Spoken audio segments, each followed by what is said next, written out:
Welcome to round one of this daily event. We've lost the die roll. We're going to be on the draw, and I think this hand is keepable, though on the draw it makes these counters a little bit worse. And he decides to keep. I think we're going to run with this.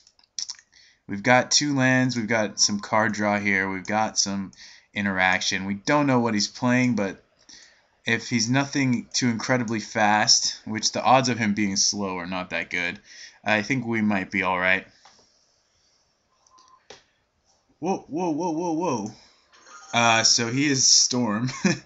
So we could be in trouble here. I don't think we need to leave up Dispel on turn 1. So we're going to go ahead and preordain. We're going to be looking for Piracy Charms, Counter Magic, Echoing Truth, that kind of thing.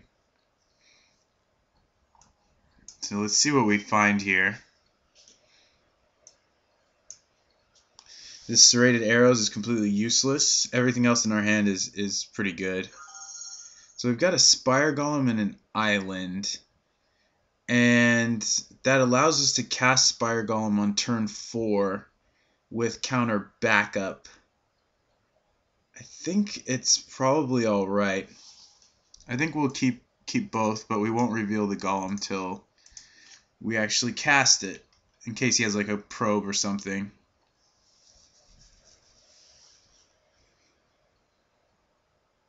And odds are we're going to draw the Golem.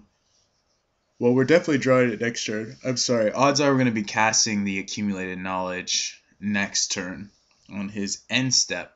So I'm just going to make sure I am still connected here.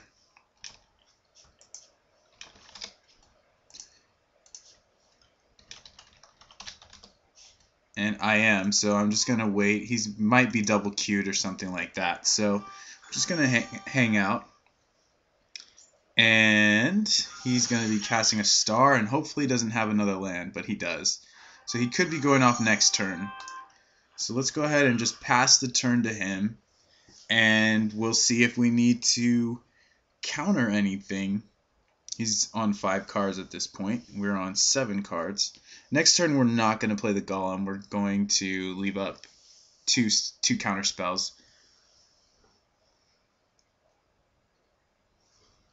I think our opponent's definitely double queuing. That would be my guess. Also could just have some connection issues. So, judging from our Storm matchups last time, I'm still a little undecided on what's worth countering. I do like the idea of countering Ideas Unbound at the highest priority, because they get to see 3 fresh cards.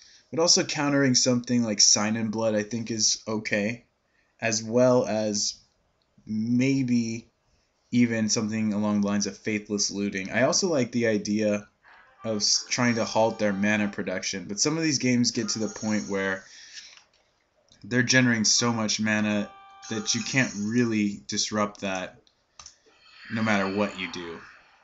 So we're going to draw this card here.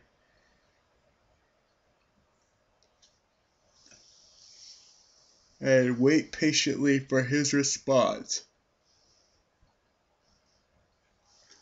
Excuse my yawning, but so far this match has not gotten my adrenaline pumping.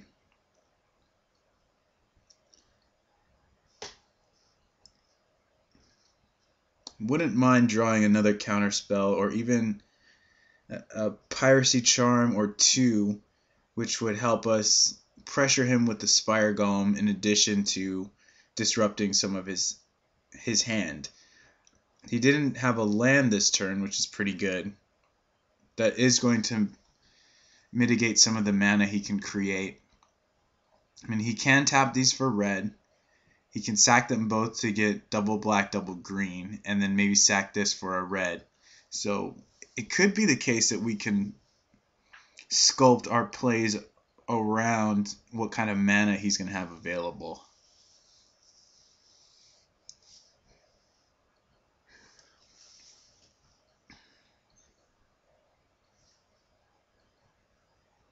And not a whole lot to say at this point. I think he's probably in a two-man queue or something like that. I'll just check one more time to make sure I'm connected. Oh, I guess I am. That always seems to happen right when I am about to type something. Okay, so we do have the double counter now. So we are set up fairly well. And I think I'm okay playing Spire Golem next turn, even though he does have that third land. I kind of feel like it's now or never. I mean, next turn we can just as easily play it with double counterspell as well.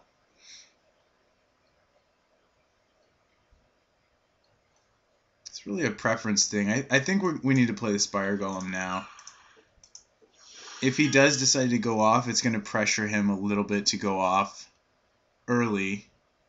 It has the potential to pressure him in that way, and therefore he might make some mistakes or just not give himself enough time.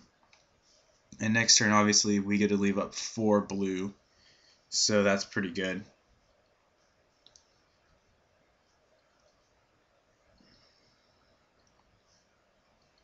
And again, the only real dead card is Serrated Arrows.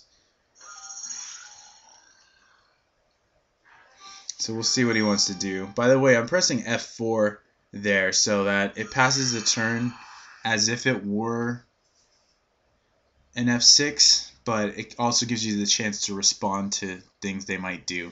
So he cast the probe, we didn't counter it, and it's time for him to decide if he wants to go off. He's got to make a pretty tough decision here. Yep, he's going. So there's a Dark Ritual to add 3, and there's really no reason to counter this since he can add 3 anyway. I think we just want to stop his card draw or card selection. Even if he casts a Cabal Ritual, I think I'm fine with that.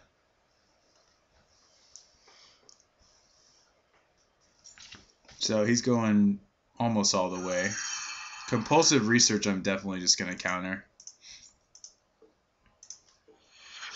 So from here on he can do whatever he wants, but I don't want him to see 3 new cards. And now he's sacking everything. So let's see what he can do. There's been 3 spells cast this turn. One of them was ours. That's 4. 5. 6. 7. 8.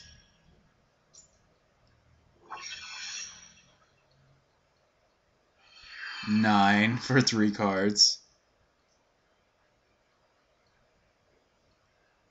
But only 1 red, and I think that might hurt him if he doesn't have Manamorphose. 1, 2, 3, 4, 5, 6, 7, 8, and then 9. He does have Manamorphose, so we're probably just screwed. So that's 10. 11. Yeah, I think we're in bad shape. But you never know. There's 12. Blue. Yeah, so if he has another Grape Shot, we're going to be dead.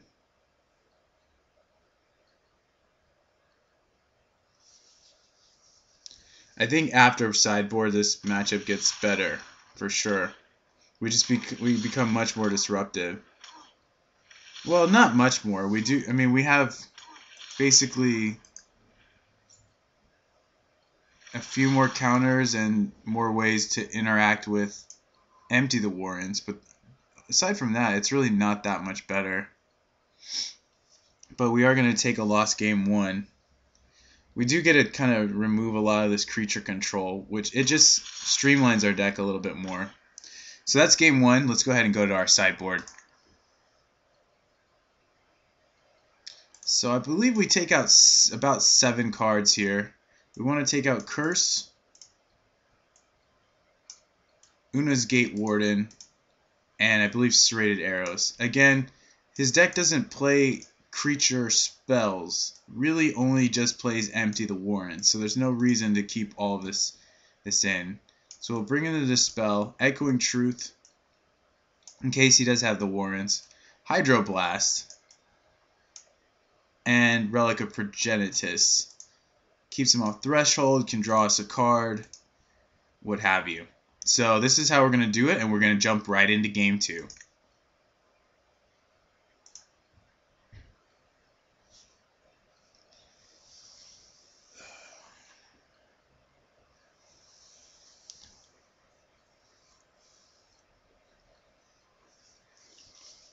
He's probably taking the time to finish up his other match.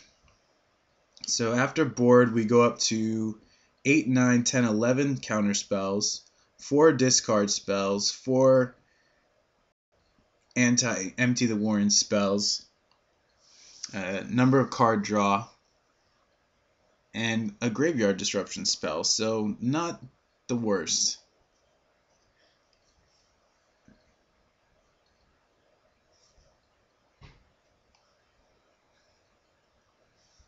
I think we potentially could be even more hateful towards Storm if we wanted to be, playing even more counters. And even something like Spreading Seas can be extremely effective against a Storm deck. Just early mana disruption, because they play so few lands, and the lands they do play, they're really depending on those lands to do certain things for them. So that's something to consider in the future. But for the immediate future, we're going to be on the play. Probably going to want to keep a hand, as usual, that has something like Delver early, or at least some disruption, multiple Piracy Charms, multiple counter spells, that kind of thing. I do like the flexibility of this deck to go very hardcore on counter spells versus very hardcore on creature control. That's a nice range of flexibility to have. I think we're okay. I'm just going to check periodically because I don't want to get disconnected. It doesn't happen very often, but it's just a way for me to just have some peace of mind and make sure everything's going smoothly. So we're going to go ahead and play first. And we have a hand with absolutely no land at all. So we're not going to keep this. We're going to send it back. But it's nice to know that we play these many counters. Let's go to 6. And with another island, this hand looks okay to me. So I think we can keep it. It looks pretty good. We can play 2 of these. So we're not gonna go to 5. He went to 6. He may in fact go to 5. I'm not sure. So if the Delver flips, it's good. If it doesn't flip and it shows us an island, it's still not that bad. So let's see what fate holds for us. It's a preordain, so we'll definitely reveal. We can play it because we still have Relic, even if we don't find an island, but we're particularly looking for an island. And we got 2 of them. We've got double counterspell. Yeah, I think we'll get both of them. So let's go ahead and attack, then we'll play Relic.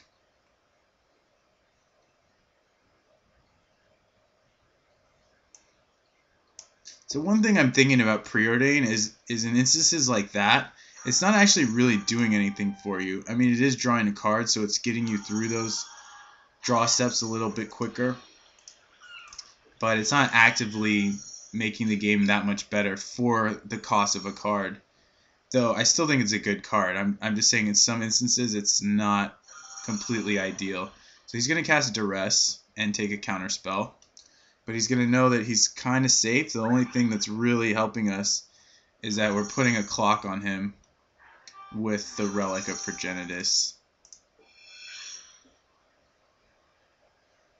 I'm still going to play the island that I draw because it makes Spire Golem better. If we do end up drawing another counterspell along the way, it'll just be better. I mean, there's a bit of a problem because he has the perfect information, but he's not guaranteed to have a superb hand at this point.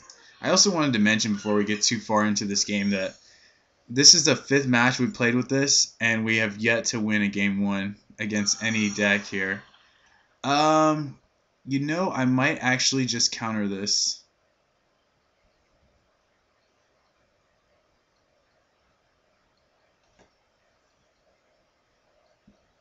But this could easily be a bait as well.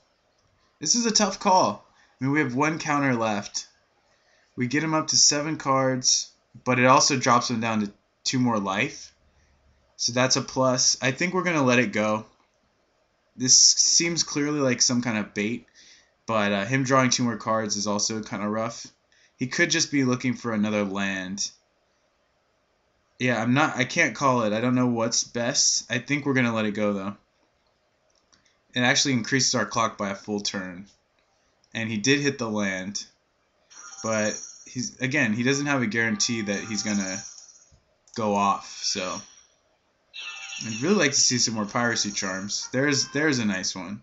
So let's go ahead and attack. So we can counter 2 of his plays while he's away.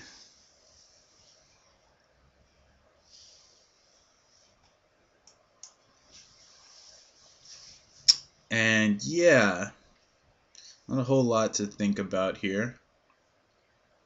Last game, I'm not sure, but I do think it was correct to to counter the compulsive research. I mean, he could have had that Ideas Unbound the whole time, but they're pretty equivalent. So he's gonna go. Sphere is gonna resolve.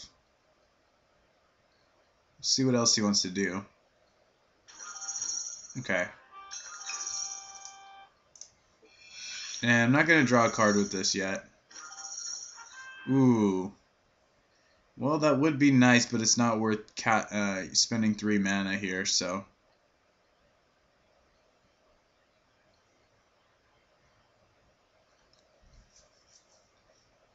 Him going to 6 is a dangerous proposition. I actually think that he's probably going to try and go off next turn, so we got to do what we can to stop. He'll have 6 cards at that point, plus he'll be able to draw a card with this.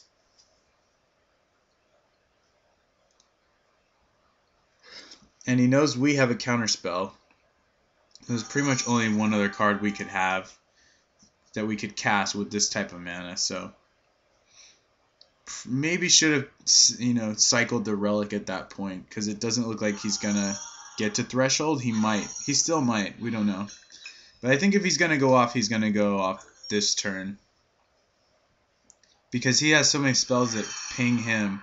It's gonna be a little bit rough. So he's at 4, and now it's all or nothing. So he's got to at least try. I think the Delver, hopefully flipping on turn 2, has put him low enough that we can screw him up. I mean, he has to kill us this turn. He can't just empty. He has to kill us, so that's the good thing. So he's going to probe again for blue. We've let the first 2 resolve, so I don't really see a reason to stop that one from resolving. So he can make black, green, blue, red, blue, red. And he can also tap these for black.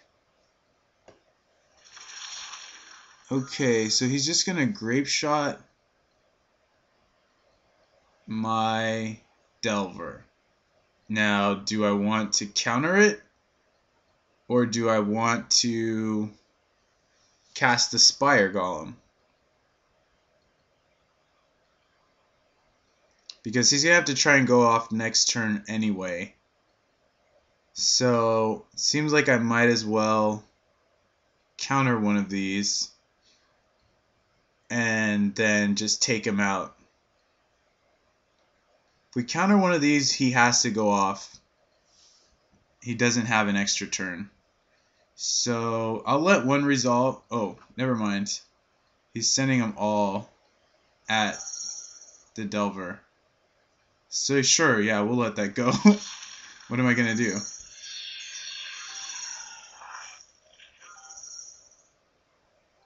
So now we're gonna crack the relic.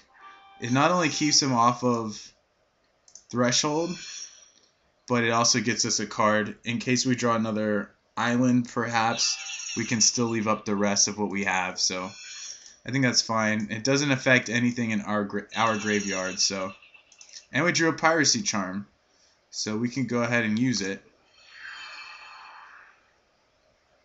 Even better. Lotus Petal. Okay. And we do draw the island, so we get to cast this guy for 2, thereby leaving up our other 2 counter spells, which is kind of nice. And I think we're looking pretty good. We'll have to see. Okay, so we get the game, and we're going to go to game 3. He pretty much knows our board plan, I think, I'd imagine. And there's not a whole lot for us to change. So we're just going to keep it like this, and we're going to go to game 3.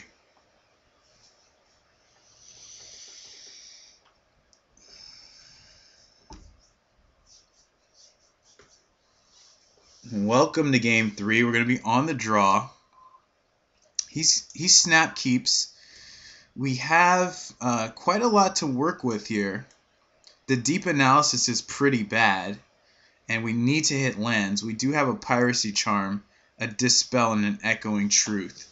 Now, I've yet to see an empty the Warrens from his deck. He could still be playing it. I think this has enough going for it that we can keep. So we're not going to mulligan.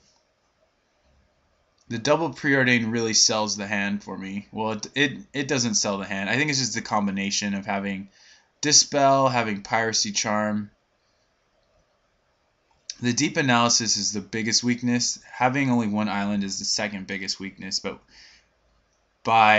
between these next 2 draw steps, we get to see probably 3 cards each, and it might not even be necessary.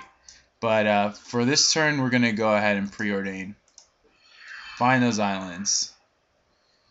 So yeah, we're gonna have 2 counter spells up next turn. It's pretty nice.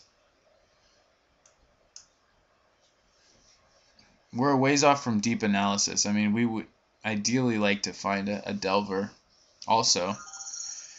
This is Piracy Charm, Una's Grace. And we're definitely binning the Grace. It's just a question of whether I want to keep Piracy Charm. I think I'm going to keep it. It keeps the island, it keeps us 1 card off from seeing an island. But these can also buy us time if we don't hit on the draw step and if we don't preordain into it. Next turn, we're definitely binning if we don't see an island. We'll bin whatever we see. Yeah, we're gonna go with this. We might even be able to set up the Delver. No, we're gonna have to bin both of these because we have to hit island. And we did. So I think we go for Delver here. He might be ready to go next turn. But double Piracy Charm looks pretty good for us. I think it's now or never on this Delver. We were pretty lucky to hit that island. Not extremely lucky because we did sift through about 3 or 4 cards to get to it. But if he doesn't go up here, we get a double charm him. And yeah. I might even main phase. I might even do it on his main phase.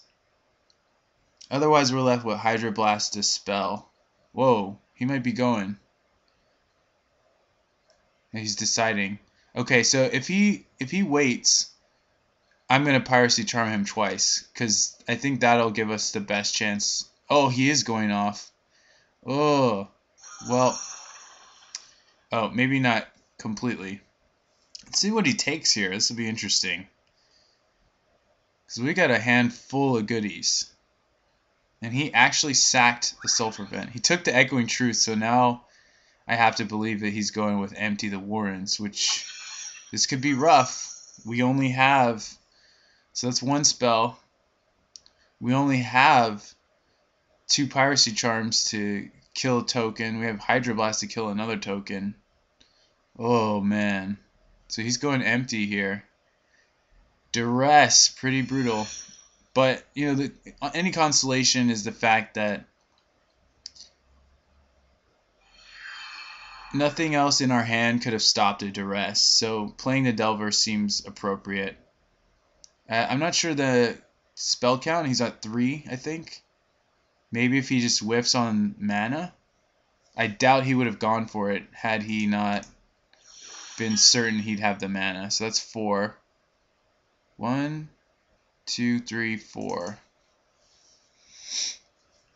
Looks like we're gonna be hit by some kind of empty the warrants. So we're gonna need to draw into another Echoing Truth, which got 3 more in the deck, so not a huge percentage chance. 2 Piracy Charms and block gets rid of 3 tokens. Hydroblast gets rid of a 4th. But it's looking pretty dire here. He only added a single red.